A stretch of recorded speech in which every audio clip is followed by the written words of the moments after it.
Can I start a new company following liquidation? The short answer is yes, you can. There's no automatic ban on a director if he puts his company into liquidation, so you can set up another limited company and register yourself as a director. If you have been made bankrupt or you have been disqualified or have a disqualification undertaking, that's where you've agreed not to be a director. In those scenarios, no, you can't.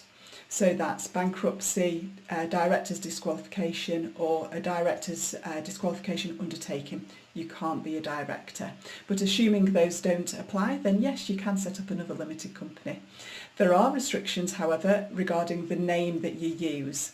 So you have to think very carefully about your name, not only your limited name, but the trading name and the branding, etc.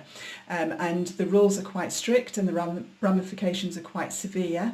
So what I would suggest is that you get in touch with someone like myself so we can guide you through the process, tell you what the rules are, what you can and can't do in regards to the name, and also there are some exceptions to that rule as well. It's quite a tricky area of law, so speak to someone qualified like myself, a licensed insolvency practitioners, and we're able to tell you what you can and can't do in regards to the name.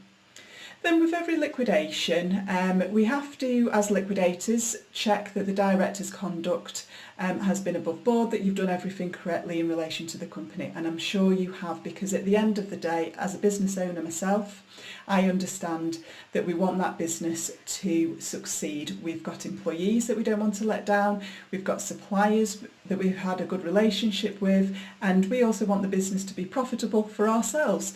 So I'm sure there isn't anything untoward there, but we do have to check it out and report our findings to the Insolvency Service.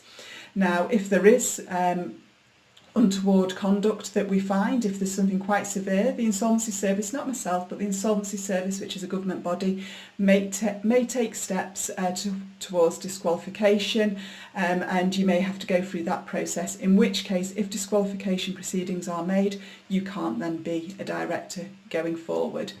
But overall, we have to remember that you can set up a new limited company. I'm sure you've done nothing wrong, so there's no disqualification there, and you can trade successfully.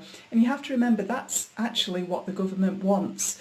You know, if the company has failed for no reason of your own, you know, not because of mismanagement, then yes, it does want you to set up again, because you're helping the economy. You're going to be employing people. If you don't set up again, most likely those people are going to be, you know, made redundant. They're going to be having to claim benefits, etc., until they find new employment. So they want you to set up again. And also, don't forget, HMRC are going to be paid future VAT, pay as you earn, corporation tax if you've got to set up a company again and it's profitable. So again, HMRC wants you to do it, and I'm sure the suppliers do as well, because they'll understand that the company, you know, has failed for reasons outside of your control, and they want to work with you again because they want to make money again. You know, it helps everyone. So as long as you're doing everything correctly, you know, you should consider setting up again. But what I recommend is that you contact us at Parker Walsh. You can go to our website, book a free consultation, and we can run through it with you. Okay, thank you.